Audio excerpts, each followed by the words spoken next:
as a coach, I've seen both sides of it. I've made mistakes with some of my pro athletes, and I've had great success when we've been met with sickness, even running up to a world championships. Yeah, well, let's dig into those, because I'm curious to ask you about, if you don't mind sharing actual details about where it's gone right and wrong, and where you've learned from those incidences. Yeah, well, the first that I can sort of think of on hand was actually a wonderful British athlete, Rachel Joyce. And, Rachel was for many years one of the highest performing Ironman athletes ever. And she'd done very, very well. She'd got 5th and 4th at the Hawaii Ironman World Championships. And the year that I really felt she could take that next step up and to be on the podium and in the top 3 or even win the event. And 4 or 5 weeks out of the race, I was really driving. I was quite a young coach at the time, and I knew that I was pushing the edge, and she started to have symptoms. She had a sore throat, she had a little bit of a cold, and at that point, I was so focused on getting her to win and not retreating that I carried on basically pushing the throttle as a coach, and that ended up turning into a really, really bad illness that she still managed to sort of emerge on race week and race. And I think she still got 6th or so, but she did it despite my coaching. Yeah. It wasn't because of my coach. And on the flip side, that was so impactful for me as a coach, because I learned that there are many different ways to get an athlete ready for a race. Yeah. And I had it fixed on what it was going to take, and it was the wrong decision. And I drove Rachel down to I think, have in part really cost her best potential of performance.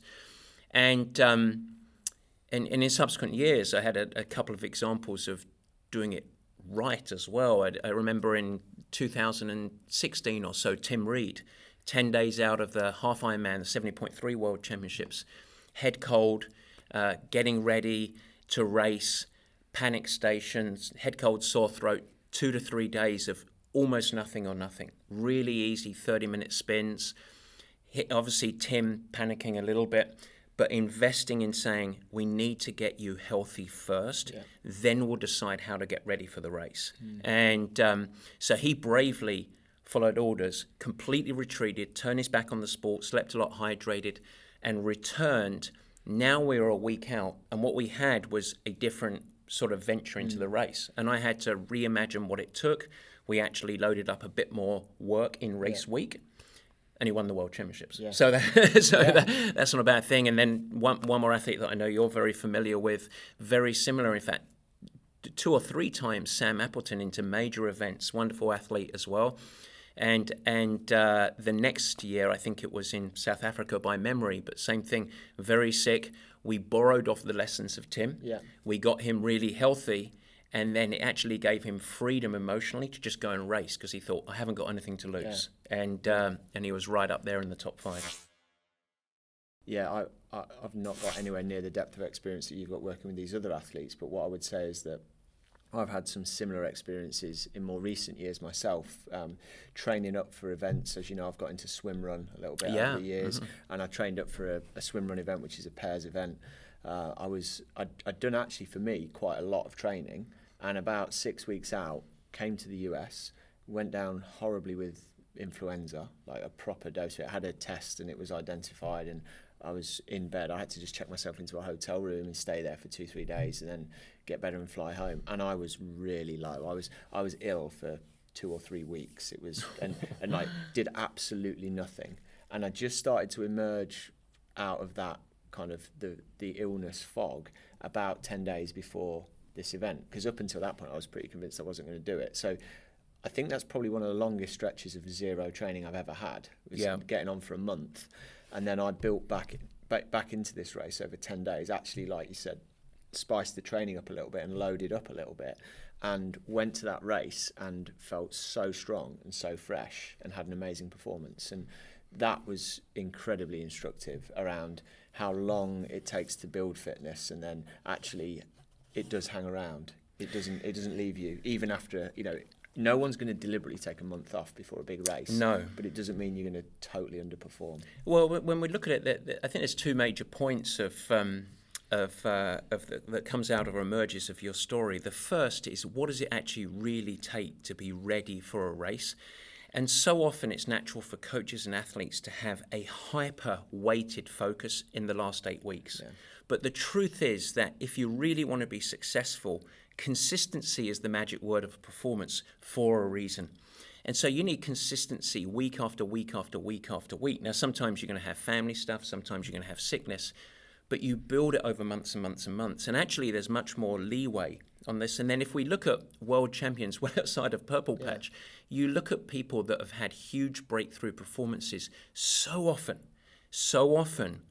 the great single performance emerges from a year that's maybe been set back with injury, bouts of sickness, etc. But they've, over the course of the years, built this reservoir of readiness. And so often I think athletes come into races really fit and fatigued, and sometimes this can be an opportunity. And so the key thing is, what does it take for me to get ready to be on the start line healthy? Yeah. That's number one. And then there's a lot of different ways to get the fitness to carry you there.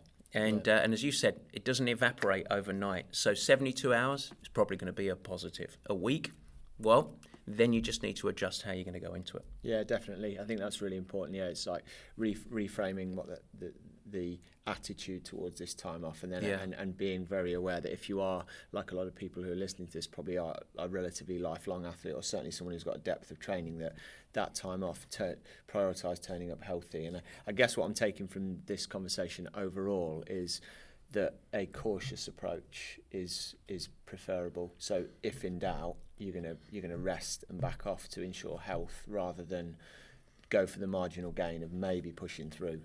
Every single time, logic, not emotion. You know, I'm sure most listeners have heard of it's better to be, like slightly underdone than just 1% overdone, and it's absolutely true. It's there. And then the other part of it is allow yourself freedom to not be your own worst judge. Yeah. And so many people, when they get sickness, just allow their mind to follow down what the body feels like in that short term. But just as it is in the middle of a race, how you feel on one day or in 1 minute or in 1 hour is not necessarily how you're going to feel in a short time afterwards. So the body's an amazingly adaptive machine, and it's adaptive to illness as well. So as long as you're smart, you can emerge stronger. Yeah, I think I read somewhere, and I don't know where this came from, but it's sort of relevant to this conversation, is that when you're feeling awful, it's probably not going to stay like that forever, and it will get better. And when you're feeling great, it's probably not going to stay like that, and it's going to get worse, and it regresses to the mean. And I think that's what ultimately this is about. It's about realising that, a few days off, if that's what you need, then be cautious and take it. Take it. Go from there. Very good. Well, thanks very much, Matt. Thanks, Andy. Stay healthy. And you, always.